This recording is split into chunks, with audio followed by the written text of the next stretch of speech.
రాజకీయాల గురించి ప్రస్తావించడం అనేది చాలా సంవత్సరాల తర్వాత మళ్ళీ ఇదిగో ఇప్పుడే జరుగుతుంది. దానికి ప్రధానమైన కారణం తమ్ముడు పవన్ కళ్యాణ్, అలాగే చంద్రబాబు నాయుడు గారు తెలుగుదేశం నుంచి, బీజేపీ నాయకత్వం వీళ్ళందరూ ఒక కూటమిగా ఏర్పడ్డారు. అది చాలా సంతోషం, మంచి పరిణామం.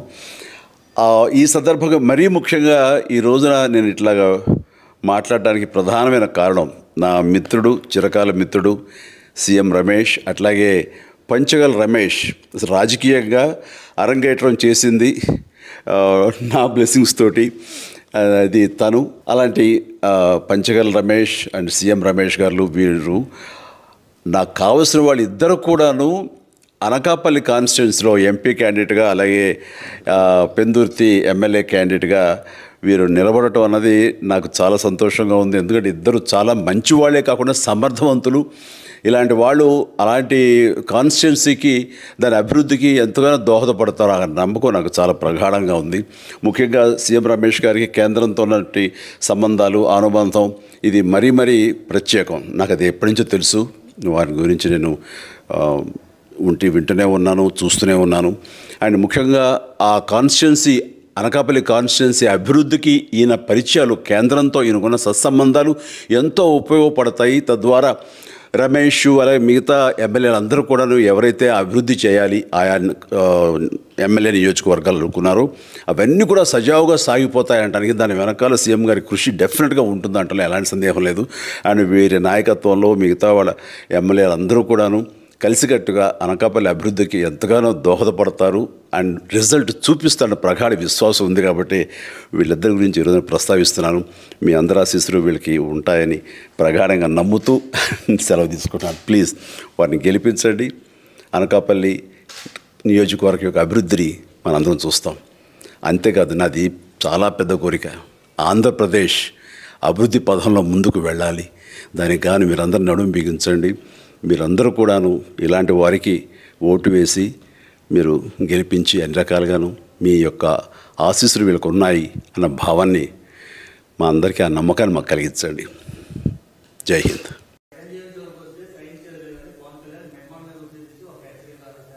నాకు నవ్వు వచ్చింది. నిన్న మీరు ఎవరన్నా వింటే నేనేమన్నా, ఎవరన్నా నన్ను వచ్చి చిరంజీవి గారు ఇట్లా అన్నారంటే శుభం మంచిది అన్నా.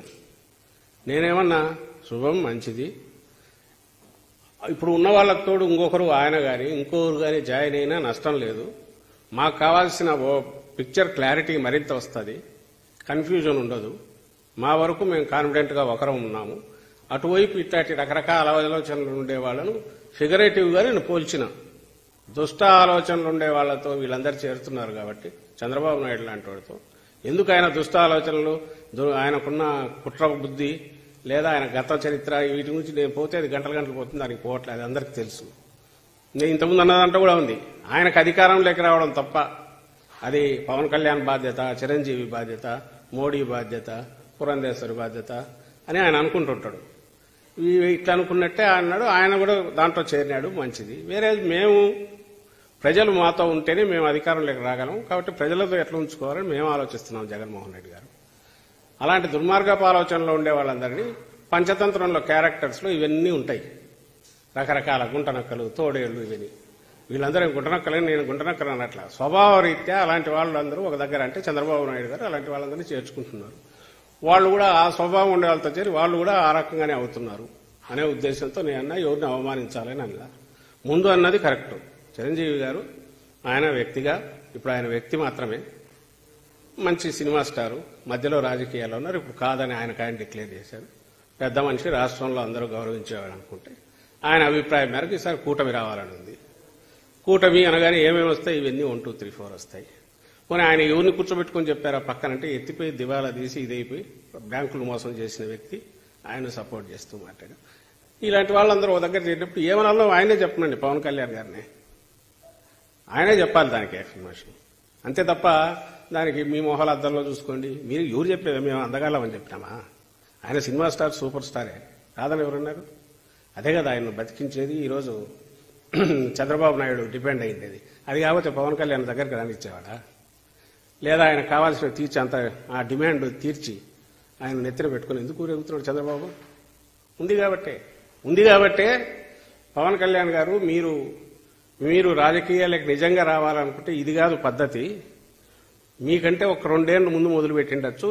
మన జగన్మోహన్ రెడ్డి గారు ప్రూవ్ చేసుకున్నారు. This is the way. మీకు బేస్ ఉంది, కోర్ ఉంది. దాని మీద మీరు అప్పటి నుంచి మొదలుపెట్టి పార్టీ నిర్మించి ఉంటే బాగానే ఉండేది. ఒక రాజకీయ పార్టీ. రాజకీయ పార్టీ అంటే ఏం కావాలి? రాష్ట్రంలో ప్రతి చోట దానికి సంబంధించిన ఇన్ఛార్జీలు కావాలి, స్ట్రక్చర్ కావాలి, ఇవి పెట్టుకోవాలి. అవన్నీ పెడితే చంద్రబాబుకి ఎట్లా ఉపయోగపడతాడు? కాబట్టి చంద్రబాబు నాయుడుకి అది ఇష్టం లేదు. అందుకని ఆయన నువ్వు ఇంతవరకు ఉన్నామన్నాడు. ఆయన ఆగాడు. దాని గురించి అన్నాము. ఆయన ఉండేది చంద్రబాబు నాయుడు కోసం ఉన్నట్టుంది అన్నాం. అందులో తప్పేముంది? సో ఇందులో ఎవరిని అవమానించడానికల్లా మన వ్యవహార శైలిని బట్టే అవతల వాళ్ళు ఎవరైనా కామెంట్స్ చేస్తారు. మేము 4 జీరుతాం, ఒక్క జీరుతామని మేమేమనట్లేదే. ఆయన మాటలను బట్టో వాటి మీద మా జరిగిన దీని గురించి రిపోర్టర్లు అడిగితే అన్న మా అంతటా మేము కూడా అనలేదు. మీరు అడిగితే చెప్పిన దానికి రిప్లై అది. దాని గురించి ఆయన రకరకాలుగా మాట్లాడుకుంటే ఆయన స్థాయి తగ్గించుకుంటున్నాడు. అంతకుమించి ఏముంది దాంట్లో? జగన్ మా పాపం సజ్జల రామకృష్ణారెడ్డి గారు చాలా బాధపడిపోతా ఉన్నారు. మెగాస్టార్ చిరంజీవి గారు కూడా ఒకటే మాట,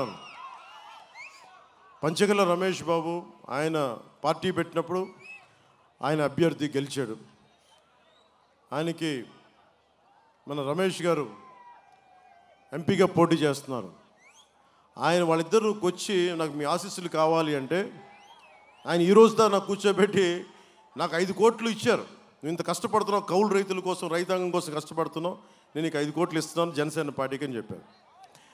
అలాంటిది పంచగల రమేష్ గారికి, అనకాపల్లి ఎంపీగా పోటీ చేస్తున్న సీఎం రమేష్ గారికి ఆయన ఫోటోలు ఇస్తే మనకి ప్రభుత్వ సలహాదారు సజ్జల రామకృష్ణారెడ్డికి చాలా బాధపడిపోతున్నారు. ఇంతమంది కలిసి వచ్చిన ఏమో నక్కలు, తోడేళ్ళు, ఇంకా రకరకాల మాట్లాడారని. సజ్జల రామకృష్ణారెడ్డి గారు ఒకటే చెప్తున్నారు, సింహాలు సింగిల్గా వస్తాయని మీరు ఎక్కువ మాట్లాడుతున్నారు. సజ్జల రామకృష్ణారెడ్డి గారు, మనం ఉంటుంది జంతు ప్రపంచంలో కాదండి, మానవ ప్రపంచంలో ఉన్నాం. సరదాగా నేను అత్తారింటికి దారే సినిమాలు నేను అంట, సింహం గడ్డం గీసుకొని నేను గీసుకుంటాను, అది సరదాగా అంటాం, ఏదో మీ చేత చప్పట్లు కొట్టించడానికి. దాన్ని నేనే సీరియస్గా తీసుకోను. అలాంటిది సజ్జల రామకృష్ణారెడ్డి గారు కళ్ళజోడు పెట్టుకుని హుందాగా సింహం సింగిల్గా వస్తుంది, ఒంటెళ్ళు, తోడేళ్ళు, హైనాలు ఇలాంటివన్నీ గుంపుగా వస్తాయని మాట్లాడుతూ ఉంటే,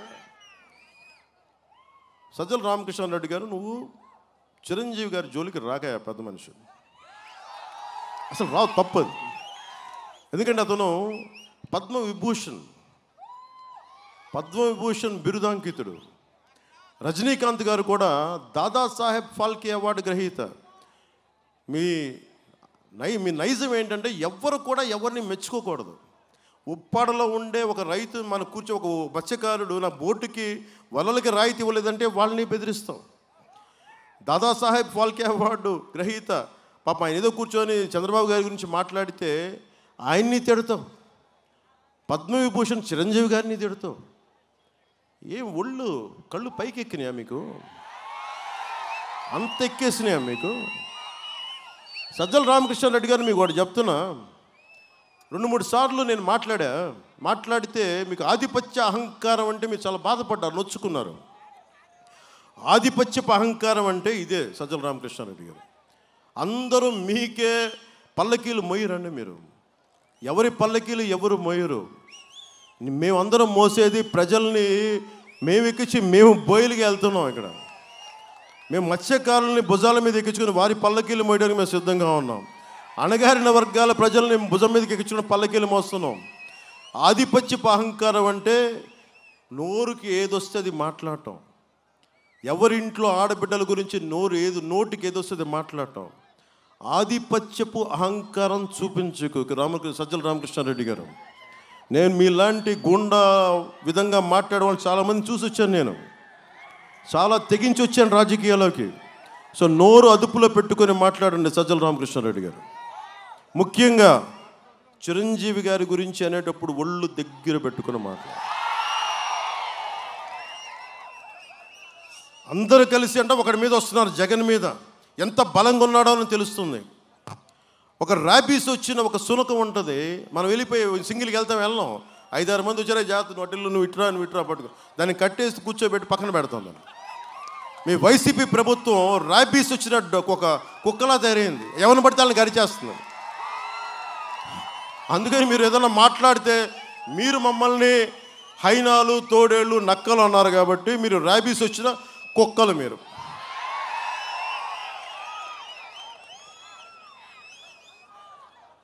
అందుకని మనస్ఫూర్తిగా సజ్జల రామకృష్ణారెడ్డి గారు ముఖ్యంగా అర్థం చేసుకున్న పెద్ద మనసుతోటి కొంచెం మాటలు నియంత్రించుకోండి.